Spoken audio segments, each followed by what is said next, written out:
Bonjour à tous et à toutes, bienvenue dans cette vidéo, ce rendez-vous du lundi qu'on a ici. Je suis très heureuse de vous retrouver, où chaque lundi on partage, je vous partage une clé, quelque chose, en tout cas pour que vous puissiez vous aussi retrouver paix, avec la nourriture, avec votre corps, avec le poids. Et où mincir se fait par ricochet, par effet secondaire. Aujourd'hui, on va parler...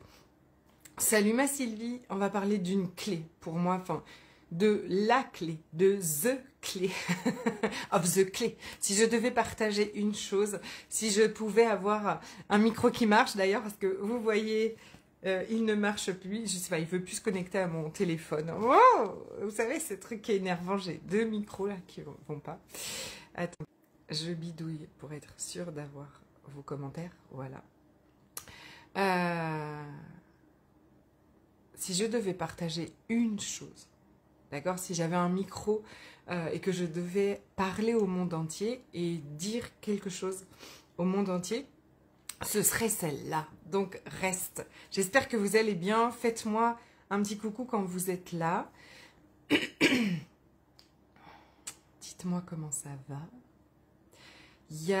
Donc, on a déjà vu comment se libérer de la honte, qui est quelque chose de très important aussi.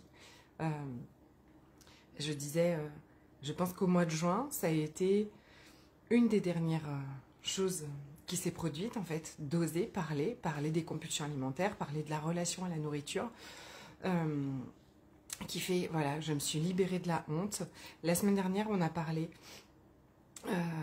de s'autoriser à manger, en fait, de regarder quelle est la relation avec la nourriture. Est-ce que c'est encore, coucou Marie-Josée, est-ce que c'est encore quelque chose que, au fond, ton mental t'interdit, qui serait quelque chose de mal pour toi. Donc, je t'invite à aller voir la vidéo de la semaine dernière. Et aujourd'hui, on va parler, donc, si je devais donner une seule clé, et c'est une clé qui, effectivement, quelque chose qui permet de retrouver la paix avec la nourriture, le corps, le poids, mais aussi, je suis aujourd'hui infiniment convaincue que c'est ce qui permet de résoudre une grande partie de nos problèmes et en tout cas de trouver ce bonheur, ce fameux bonheur, d'accord, que l'on recherche dans tout, à chaque instant, ok?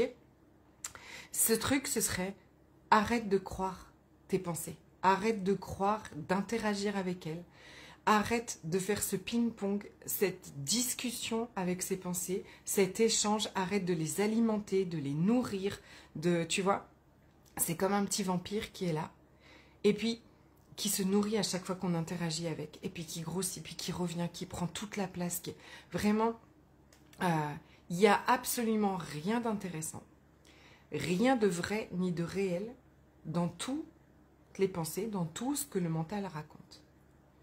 Quand tu prends conscience de ça, mais c'est un cadeau pour toute ta vie, d'accord? Peut-être que comme moi, tu as fait du développement personnel pendant longtemps et tu as appris à changer les pensées, à se reprogrammer, à changer ton mindset. Ça, c'est le mot préféré du développement personnel. Sauf que ça, ce serait quoi? C'est le mental, je te montre, qui dit « Ouais, mais regarde, t'as trop mangé hier soir, nanana, demain, c'est pas possible, t'arrêtes, nanana, t'es trop grosse, t'es moche, tu peux pas, faut que tu changes, faut que tu machin. » Et donc, il y a une autre couche du mental qui vient dire « C'est mal de penser ça, tu dois penser autrement, arrête de penser. » Et là, la deuxième couche vient dire « Non, on doit penser positif, on doit penser qu'on est une bonne personne, qu'on a fait comme on a pu jusque-là, que ce qui est vrai, d'accord, complètement vrai. Mais c'est toujours à partir de lui, d'accord? C'est toujours le même, ok? C'est le même qui dit les choses, qui vient critiquer les choses et qui vient dire que tu devrais être meilleur parce que tu devrais pas penser comme ça et que c'est parce que tu penses comme ça. Et c'est toujours la roue du hamster. Vraiment, c'est le chien qui se mord la queue. Moi, j'ai essayé pendant très longtemps de reprogrammer mes pensées, de penser l'inverse, de répéter, d'accord? Mais quand tu répètes les choses, c'est toujours le mental, hein, ok? S'il y a donc une pépite aujourd'hui qui, pour moi, est l'essentiel, absolument l'essentiel. Je le dis à mes enfants au moins toutes les semaines. S'il y a une chose essentielle, c'est de savoir ça maintenant. S'il y a une chose que tu devrais faire pour ton bien-être, pour taper avec la nourriture ton poids et ton corps, pour absolument tout ce que tu veux dans ta vie, pour ton business, pour ton couple, pour ton corps, avec tes enfants, mais avec tous les sujets de la vie, une chose. Perds tout intérêt pour tout ce que ton mental raconte. Il n'y a aucune vérité. Il n'y a aucune solution. Il n'y a aucun échappatoire par là. Il n'y a absolument rien de vrai et réel dans ce que ton mental raconte. Et c'est super important pour ça de comprendre pourquoi c'est là. D'accord ? Qu'est-ce qui se passe? Comment ça fonctionne le mental? Par exemple, pour le mental, rien n'est jamais assez. Rien du tout. D'accord? Donc, tu imagines, tu es en train de croire tout le temps quelque chose qui n'est jamais en train d'écouter, en tout cas, c'est comme si tu écoutais quelqu'un, en fait, raconter tout le temps des bobards sur toi et la vie. C'est un peu ça, hein, l'image, ok? Regarde, je te prends des exemples, hein, d'accord? Des exemples que j'ai en coaching, d'accord? Les gens, on commence un coaching pour quelque chose, tu vas voir que ce quelque chose va mieux ou se résout, mais le mental va tout de suite trouver quelque chose d'autre qui n'est pas assez. Il ne se satisfait même pas de là. Non pas parce qu'il est... il n'est pas contre nous, hein, d'accord? Parce qu'il veut assurer notre sécurité. Et pour lui, il faut toujours faire mieux. Rien n'est jamais assez. Je te donne un exemple. Au jour d'aujourd'hui, ça fait 1 mois que je suis complètement libérée des compulsions alimentaires, de l'obsession à la nourriture, de l'obsession au poids. Bon, l'obsession au poids, c'est encore un peu là. Il vient encore. Il vient beaucoup encore avec ses pensées. Est-ce qu'on va mincir, est-ce qu'on va vraiment mincir, parce que là on a minci un petit peu, mais si ça s'arrête. Donc, en tout cas, je suis complètement libérée des compulsions alimentaires. Je n'en ai plus du tout. Mais, je ne sais pas comment vous dire, c'est genre le truc que j'attendais depuis 40 ans, ok? J'aurai 48 ans au mois de janvier. Clairement, j'ai dû commencer à 8-9 ans.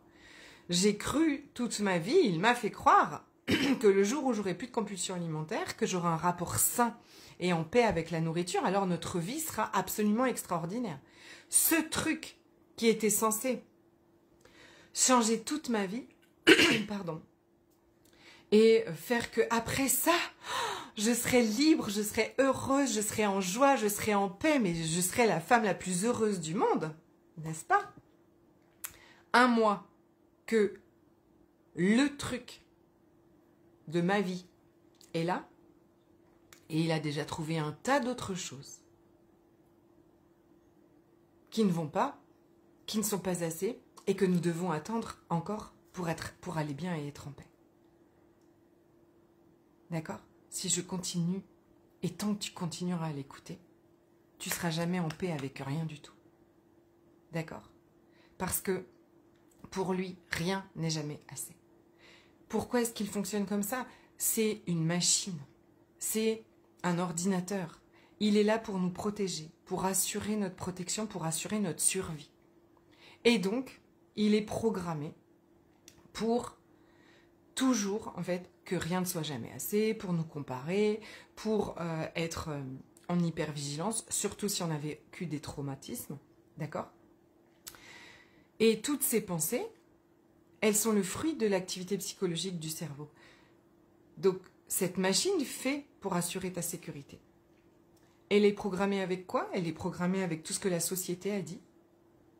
qu'une femme doit être, doit ressembler, blablabla, avec tout ce que les gens autour de toi ont dit, ont fait, avec ce que tu as vu, les femmes de ta famille, les hommes de ta famille. J'ai fait un post aujourd'hui pour partager sur ça. C'est la société a dit, mon grand-père a dit, le médecin grossophobe a dit, tu es trop grosse, tu dois maigrir, tu dois arrêter de manger. Mon cerveau a enregistré, j'avais 8-9 ans, hein, ok. Mon grand-père disait à ma grand-mère, empêche-la de manger, elle va exploser. Le médecin grossophobe disait à ma mère, enfin vous voyez bien qu'il faut l'empêcher de manger. La société ensuite a bien pris le relais aussi pour dire une femme, voilà, une femme doit se contrôler, une femme doit être comme ci, comme ça. Bref, mon cerveau à ce moment-là, il enregistre quoi? Il se dit quoi? Comme programme, d'accord? Il dit, pour être en sécurité, pour être valable, pour être aimé, c'est ça la sécurité, hein, tu dois arrêter de manger et tu dois mincir. Et donc, il enregistre ce programme-là. Donc, moi, c'est mon programme à moi, d'accord? Mais on est beaucoup hein, à l'avoir, ce programme. Ce que je veux dire, c'est que peut-être que l'histoire, c'est pas vrai, c'est pas mon programme à moi, parce que tu vas voir, le cerveau, il fonctionne de la même façon chez tout le monde, donc on est toutes, on a toutes, même si l'histoire, en fait, de fond n'est pas la même, derrière, en fait, il y a cet enregistrement-là. Je dois mincir, je ne suis pas une bonne personne. Pour être valable, je dois arrêter de manger, je dois me contrôler, je dois me restreindre et je dois mincir, absolument. Ce qui va ensuite entraîner, il y a plein d'autres choses, hein, d'accord? Ce qui va entraîner les pensées obsessionnelles, du coup, à la minceur, à ce qu'on doit manger, à ce qu'on ne doit pas manger, à la critique intérieure très virulente, d'accord? Qui dit t'es nul, t'es énorme, t'es moche, t'es atroce, il faut que tu maigrisses, il faut que tu maigrisses, il faut que tu maigrisses. Et au fond, en plus, cette obsession à la restriction, qui crée une pression énorme, va entraîner les compulsions, les craquages, qui n'en sont pas, hein, c'est pas vraiment des craquages, hein, c'est normal, d'accord? C'est normal de compulser à la fin d'une journée ou à la fin d'une période où j'ai été dans la restriction, dans le contrôle absolu. C'est totalement normal. Ça fait pas de nous, de toi ou de moi une mauvaise personne. Ok? Ce qui se passe quand je commence, alors bien sûr à me libérer de la honte, bien sûr à reconnecter à mon corps, bien sûr tout ça c'est un ensemble.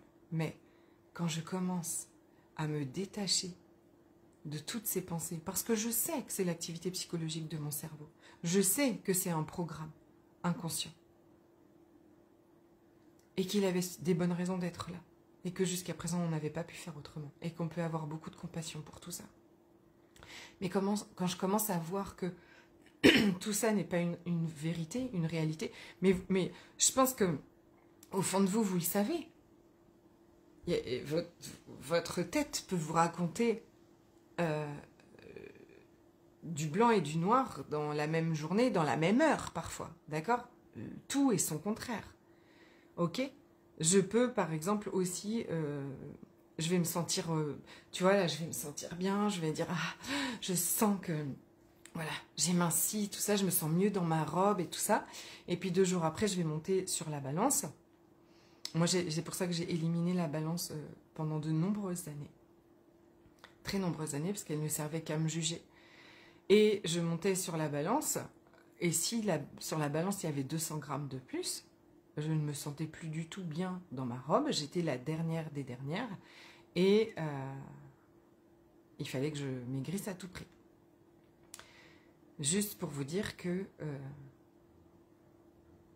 1 heure avant, 1 minute avant de monter sur la balance, tout allait bien. Ok? Tout ce que raconte notre mental n'a absolument rien de vrai et réel, n'a absolument rien à dire à propos de vous, à propos de nous. Et le fruit de beaucoup de souffrance. Et si tu devais faire une chose pour ton bonheur, pour ta paix, pour ta joie, pour aller bien. Perdre tout intérêt pour tes pensées. Commencer à te détacher d'elles, les voir pour ce qu'elles sont. La seule chose qui est vraie et réelle à ce moment-là, ici, maintenant, à n'importe quel moment, c'est qu'est-ce que tu ressens. Ça, c'est la seule chose qui est vraie. Quand tu arrêtes d'interagir avec tes pensées, de les nourrir, de les alimenter, de créer des scénarios, d'entretenir les scénarios et de les écouter, d'y répondre, il se passe un truc absolument incroyable. D'accord ? Parce que derrière toute cette activité psychologique du cerveau, auquel on est complètement identifié, auquel on a appris à s'identifier, pire, on nous a appris, et le cerveau croit, que c'est quand on réfléchit,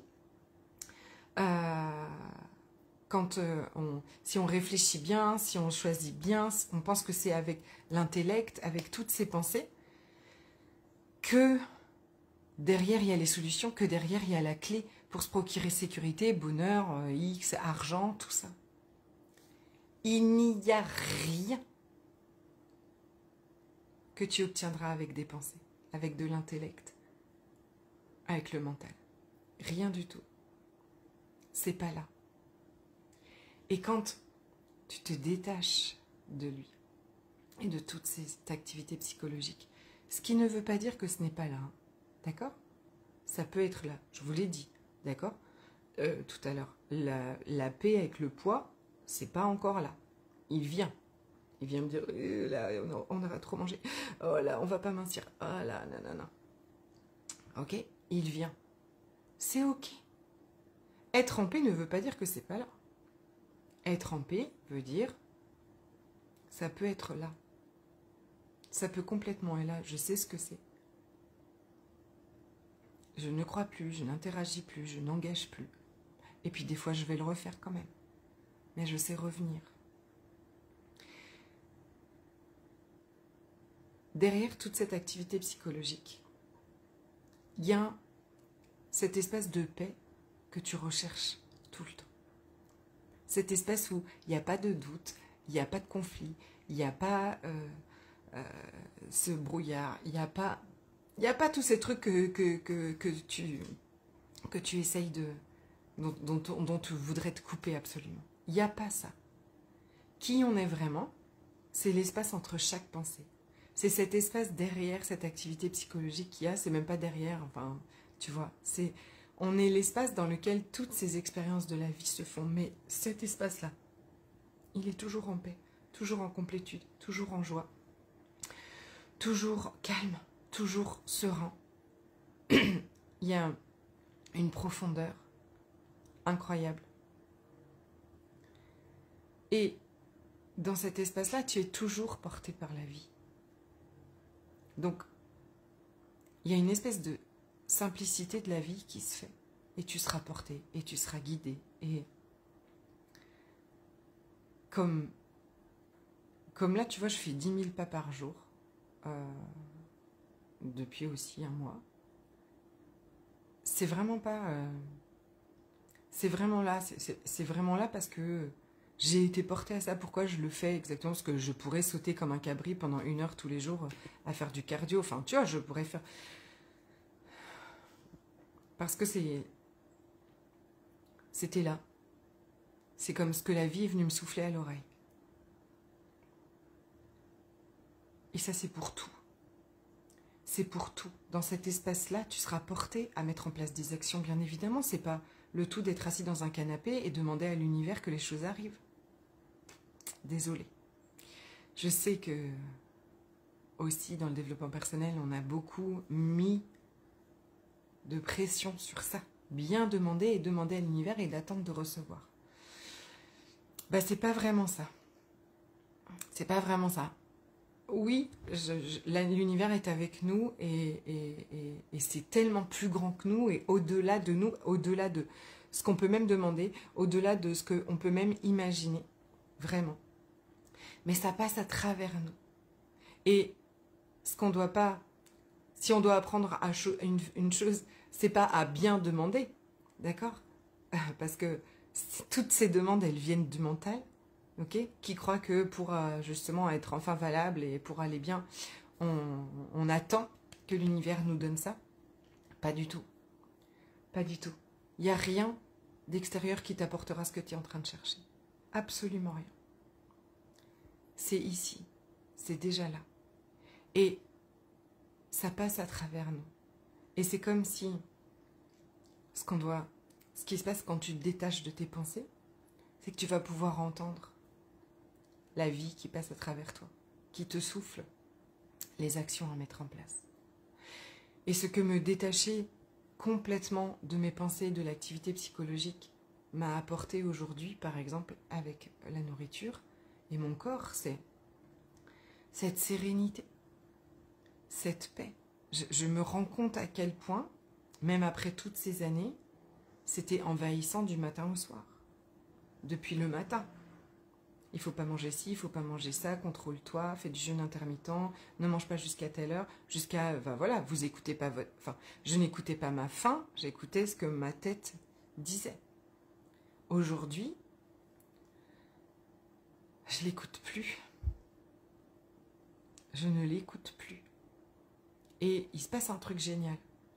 C'est que plus on va se détacher, plus moins on va interagir avec, plus on va perdre intérêt pour tout ce qu'elle raconte. Moins, c'est comme si la radio, elle baissait de volume.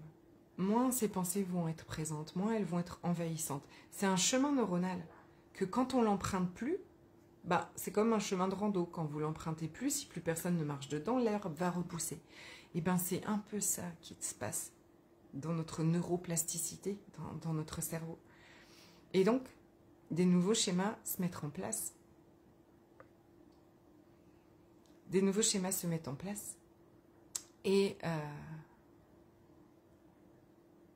des nouvelles habitudes, ces nouvelles façons d'être, on va dire, avec la nourriture, parce qu'on se défait de tous ces vieux schémas. Si je devais partager une seule chose, qui pour moi est vraiment peut aller avec n'importe quelle situation que tu es en train de vivre, détache-toi de tes pensées. Perds tout intérêt pour elles. Arrête d'interagir avec. Tout ce que tu es en train de chercher, d'attendre, d'espérer, de demander à l'univers est dans cet espace-là. Et la paix, avec la nourriture, avec ton corps, avec le poids, elle est là en fait. Elle est déjà là. Elle n'arrivera pas quand. Et ça, c'est une chose qui est super importante. Ça n'arrivera pas quand. Je ne dis pas que ça n'arrivera pas. D'accord ? Je ne dis pas qu'on n'a pas besoin de perdre du poids. Je pense que moi, aujourd'hui, j'ai envie de perdre du poids pour être plus à l'aise dans mon corps, dans mes vêtements, mais aussi pour ma santé, pour mon genou, plein de choses comme ça. Mais c'est pas ça qui va me rendre heureuse. C'est pas ça qui va me rendre valable. C'est pas ça qui va vous rendre valable. Vous êtes déjà parfaite et même plus que parfaite, comme vous êtes. Vous allez pouvoir aussi grandir beaucoup de compassion pour la vous qui a fait tous ces régimes, la vous qui a cru tout ça d'elle. Il n'y a absolument rien de vrai, de réel, d'intéressant dans tout ce que votre mental raconte, dans toutes vos pensées. Et ça, c'est le plus grand malentendu qu'on a cru jusqu'ici. On a cru qu'on était ses pensées. On a cru qu'on était pensées et émotions. Qu'elles avaient une vérité à dire à propos de nous. Et qu'on devait toujours, en fait, comme un espèce de combat contre ça. Si aujourd'hui, vous perdez tout intérêt, vous prenez conscience complètement que ça n'a absolument rien d'une vérité, vous n'avez plus besoin de combattre contre. Un tout autre espace va s'ouvrir pour vous. Vraiment. Si vous vous demandez comment faire cette chose, de se détacher de ses pensées et de perdre tout intérêt, j'ai un petit programme de 20 jours aujourd'hui qui est axé librement, vous pourrez aller à votre rythme, où vous aurez tous les jours des vidéos, des pratiques pour perdre complètement intérêt pour vos pensées, vous détacher de vos pensées, grandir votre capacité à ressentir. Parce que c'est là aussi Vous n'aurez plus besoin de nourriture pour vous anesthésier parce que vous aurez grandi votre capacité à ressentir n'importe quelle émotion et à aller bien. Tout ça se passe pendant 20 jours et le programme s'appelle Libre. Si vous voulez des infos, mettez-moi un petit message en dessous de cette vidéo. Coucou, c'est quoi le thème? Oh, mais je te laisse réécouter du coup depuis le début. Elle est bientôt terminée. Ok. Je vous souhaite une magnifique semaine. On se retrouve lundi prochain. Si vous avez des questions entre-temps ou quoi que ce soit, n'hésitez pas à me les envoyer, à me les mettre dessous. Je vous embrasse. Belle soirée et belle semaine.